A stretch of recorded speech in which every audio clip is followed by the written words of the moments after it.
When we talk about the Exodus, we're talking about so much more than just an ancient story of escape. It's not just about the plagues and the miracles. This is the story of a crucible, that one fiery moment in history that took a population of slaves and literally forged them into a nation with a destiny. Okay, let's dive in.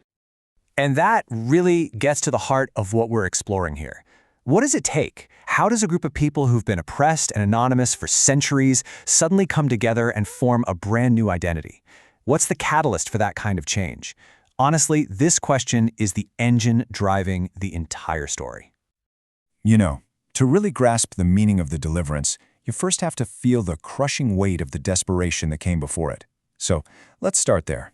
Part 1. A people in bondage. Okay, look at that number, 400 years.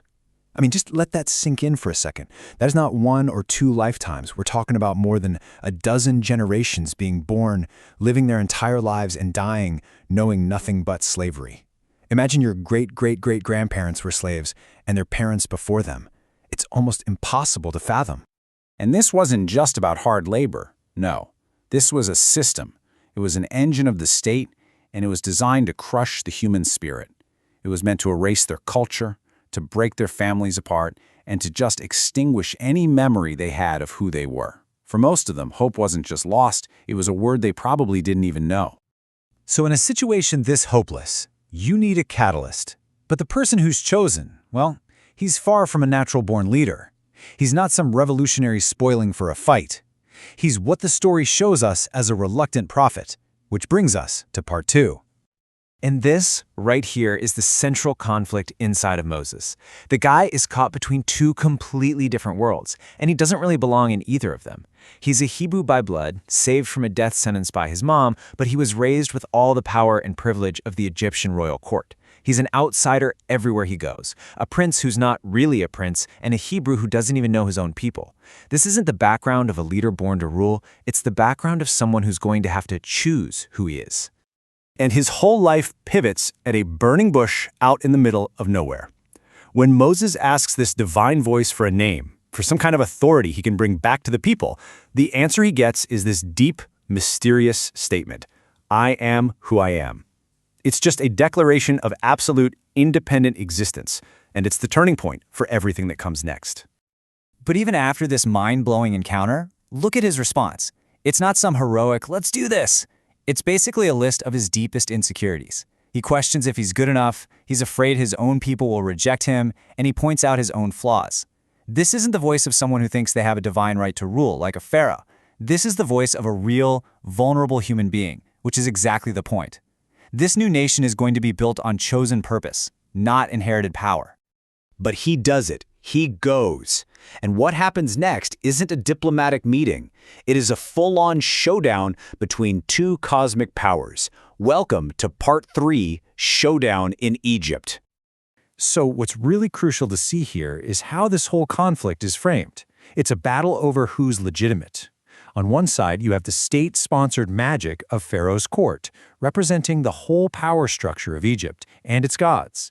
And on the other side, a simple shepherd staff held by Moses, representing this one unseen God. And right from the very first test, that staff shows its authority is on a whole other level. When the signs aren't enough, the conflict explodes into the plagues. And these plagues aren't random at all. Each one is a strategic hit on the Egyptian way of life. It kicks off by striking the very heart of Egypt, the Nile River. Its source of life is turned to blood. This is a direct shot at the god Hapi, the spirit of the Nile.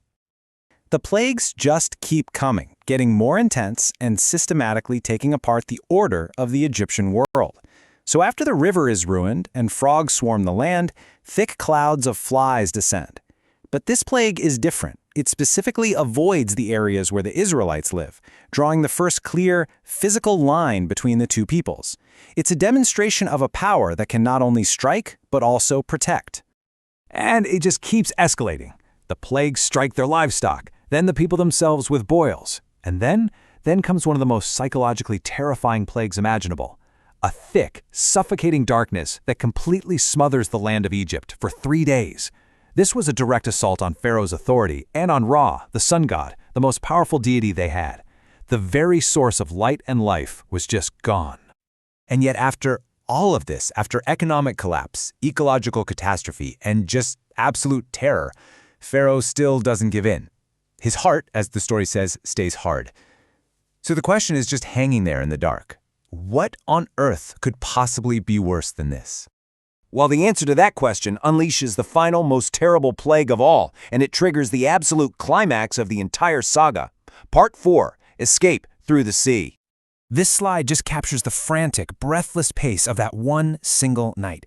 It's just a whirlwind, a sacred meal eaten on your feet, ready to run. A horrible cry that echoes across the entire land of Egypt at midnight. A command from a completely broken pharaoh to just get out. And then, as the sun comes up, an entire nation of former slaves just stands up and walks out. But they aren't free yet. Pharaoh changes his mind and sends his army after them, trapping them against the shore of the Red Sea. They are caught between the water and the most powerful army on the planet. All hope is gone. And then, the defining miracle happens. The waters part. So, the escape is complete.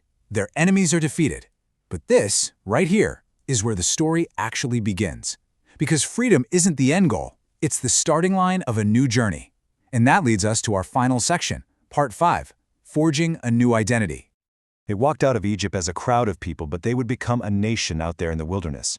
And as the slide lays out, their new identity was basically built on 4 pillars, a shared, powerful memory of an impossible escape, a new kind of relationship with the God who made it happen, a new society based on laws and justice instead of a master's whip, and of course, a foundational story of hope against all odds. And that really leaves us with a final thought. The Exodus became the central story that told the Israelites who they were. It gave them their identity. So what about us? What are the big stories from our own past, in our cultures, in our families, or even in our own lives, that tell us who we are today?